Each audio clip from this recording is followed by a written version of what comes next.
Dear Patriots, before the news starts, please subscribe to our patriotic channel by clicking the subscribe button. Give us a thumbs up to this video. Don't forget to leave your opinion below in the comments section. Share the news on Facebook and Twitter so you friends see it. Thank you. Lindsey Graham just told illegals, "You make America a better place." What's wrong with him? Republican Senator Lindsey Graham has been a thorn in President Donald Trump's side on many issues. One of the ways Senator Graham has diverged with President Trump's conservative agenda mostly sharply has been in regard to what we should do with illegal immigrants in our country. So-called Republican Graham has found himself on the same side as Democrats like Barack Obama and House Minority Leader Nancy Pelosi in wanting illegal dreamers to have a path to full citizenship instead of being sent back to their home countries for trespassing here unlawfully. In a cringeworthy display, Senator Graham recently stood with a group of dreamers and publicly declared to them, "So here's how this movie ends, your dream is going to come true." The group of more than 100 illegal immigrants with him all cheered at that line. The South Carolina Republican wasn't done. He continued, "All of you are going to have certainty in your lives. You're going to get a chance to go out there and live that dream and you'll make America a better place."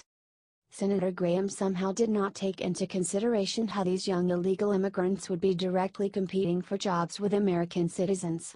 Instead, Graham reaffirmed his support for the DREAM Act of 2017, which he introduced to the Senate, saying, "Here's the deal. I've never felt better about the DREAM Act than I do right now." He claimed to illegal immigrants, "The American people have heard you.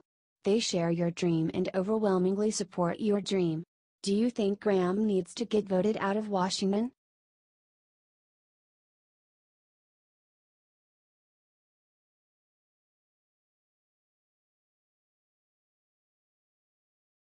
OMG, mainstream media just did something insane to help white supremacists. It is just unbelievable how hypocritical these leftists in the media can be. We all hate neo-Nazis, white supremacists, etc. etc. However, it seems like all the big leftist news organizations want to give them their own shows. ABC just did something disgusting.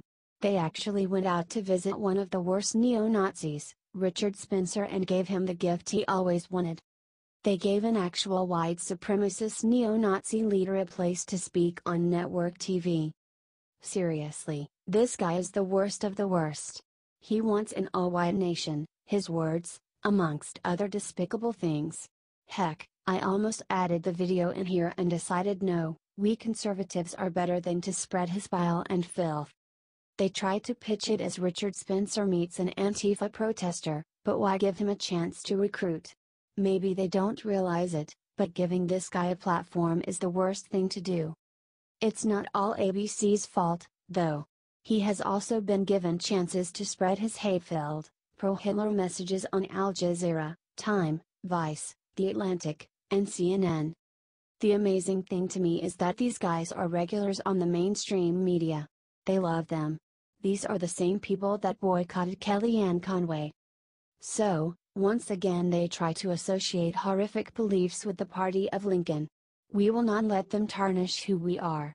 Let the world see how much free press the left is giving this monster, but don't share any of his actual videos. We are not what they tell us to be.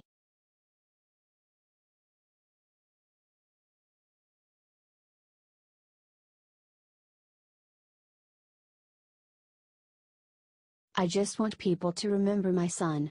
Gold Star mom slams CNN for anti-Trump rant.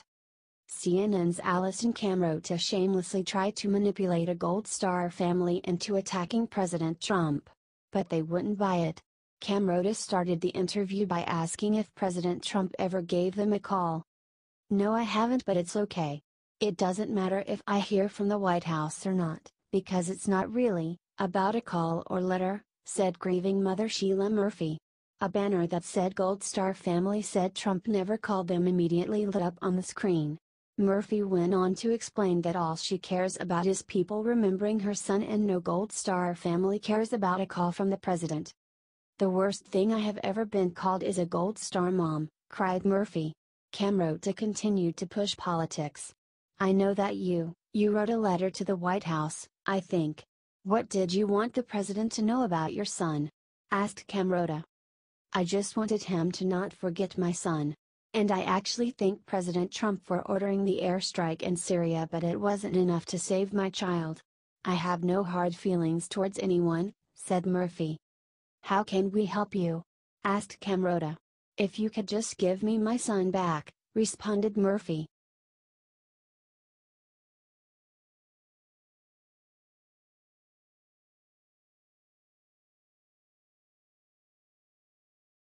Nancy Pelosi just said why legal U.S. citizens owe a debt to illegal dreamers. You'll cringe. Democratic politicians owe a huge debt to people from minority groups, who keep these Democrats elected despite the fact that the lawmakers make such disastrous policies. The Democrats have a huge incentive to keep rates of immigration, both legal and illegal, up in our country.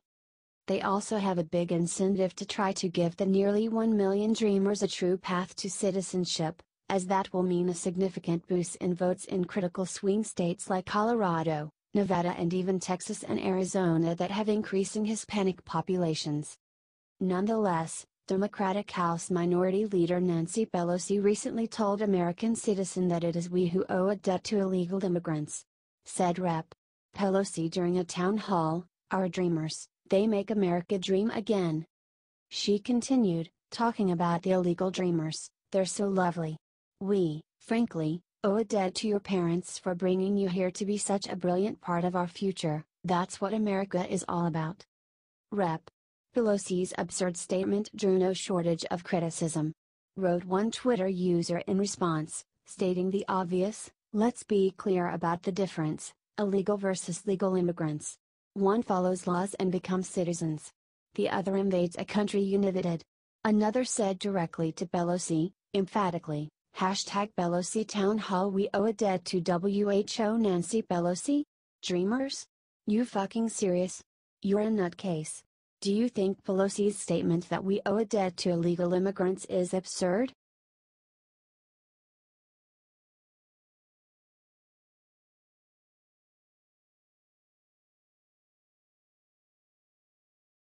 Rush Limbaugh crushes George Bush for his vile speech against Trumpism. George W. Bush joined the liberal hate train in an awful speech against President Trump. We've seen nationalism distorted into nativism, forgotten the dynamism that immigration has always brought to America. We see a fading confidence in the value of free markets and international trade, forgetting that conflict, instability, and poverty follow in the wake of protectionism, said Bush. The New York Times celebrated. Without saying Trump, Bush and Obama deliver implicit rebukes, they wrote. Rush Limbaugh was furious. George W. Bush did not say much of anything for the 8 years of the regime of Barack Hussein. No. He didn't write a letter. He often said, "Hey, I had my 8 years. I'm not gonna comment on my successor. It's not the way we former presidents do things," explained Limbaugh. Well, okay, the dynamism that immigration has brought to America. I have a stat. I saw this the other day. It's one of these things I knew but I didn't know. I said, yeah.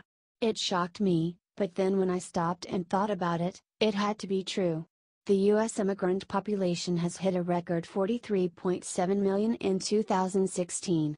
1 out of 5.5, 1 out of 5.5, Americans is an immigrant, legal and illegal combined. 1 out of 5. That's not dynamism. That is an invasion that has been ignored and you might even say covered up. It is a trend that a majority of Americans oppose and that's why Donald Trump was elected, explained Limbaugh. I don't know. What is this, the George W. Bush version of Hillary's deplorables? Asked Limbaugh. Do you think he's right?